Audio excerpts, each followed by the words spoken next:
Praise the Lord. நான் தான் ஈசாக்கின் மனைவியாகிய ரெபேக்காள்.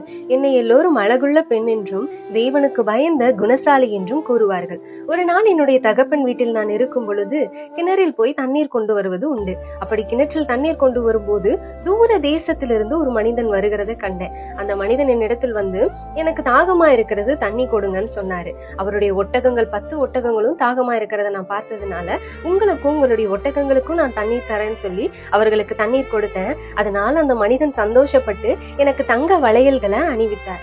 இதனால நான் என் வீட்டுல போய் என் அப்பா அம்மா கிட்ட, அண்ணா கிட்ட சொல்லும் போது அவங்க ஆச்சரியப்பட்டாங்க. அப்ப இந்த மனிதன் வந்து சொன்னாரு, தன்னுடைய எஜமானாகி ஈசாக்குக்கு பெண் பார்க்க வந்ததாகவும் அந்த எஜமானுக்கு என்னை மனைவியாக்கி கொள்ள விரும்புகிறதாகவும் சொன்னாரு. அப்படி சொல்லும் போது இது தேவ சித்தமா எனக்கு பட்டது. அதனால என் தாய் தகப்பன் என்னிடத்தில் கேட்கும் போது நான் போறேன்னு சொன்னேன். இதனால என்னுடைய தாய் தகப்பன் என்னை ஆசீர்வதித்து, நீ கோடா கோடியாய் பெருகுவாய் மகளேன்னு சொல்லி என்னை அனுப்புனாங்க.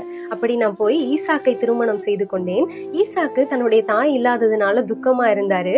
என்னை திருமணம் செய்து கொண்டதுனால அவருடைய துக்கங்கள்லாம் மாறிச்சு. நாங்க ரொம்ப அன்பான கணவன் மனைவியா இருந்தோம். எங்களுடைய உறவு எப்படின்னா, ஒரு ஃப்ரெண்ட்ஸ் எப்படி இருப்பாங்களோ அந்த அளவுக்கு நாங்க வந்து டீப்பான லவ்ல இருப்போம். அப்படி இருந்தும் எங்களுக்கு 20 வருஷம் குழந்தைகள் இல்ல. எனக்கு குழந்தை இல்லைன்னதும் ஈசாக்கு தேவனிடத்துல போய் செபித்தார்.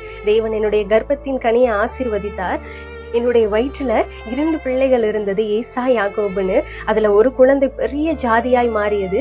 இன்னொரு குழந்தை கர்த்தருக்கு பயந்து 12 கோத்திரங்கள் பெருகி இன்னும் பலத்த ஜாதியாய் மாறியது. இப்படியாய் நான் கர்த்தருக்கு கீழ்ப்படிந்து அவருக்கு பயந்து நடந்ததுனால ஆண்டவர் என்னை மென்மேலும் ஆசீர்வதித்து இந்த இவ்வளோ பெரிய ஜாதிகளுக்கு என்னை தாயா மாற்றினார். சோ நீங்களும் கர்த்தருக்கு பயந்து அவருக்கு கீழ்ப்படிந்து நற்குணங்களோடு நடப்பீங்கன்னா உங்களையும் ஆண்டவர் மென்மேலும் ஆசீர்வதித்து வழி நடத்த வல்லவராயிருக்கிறார். ஆமென்.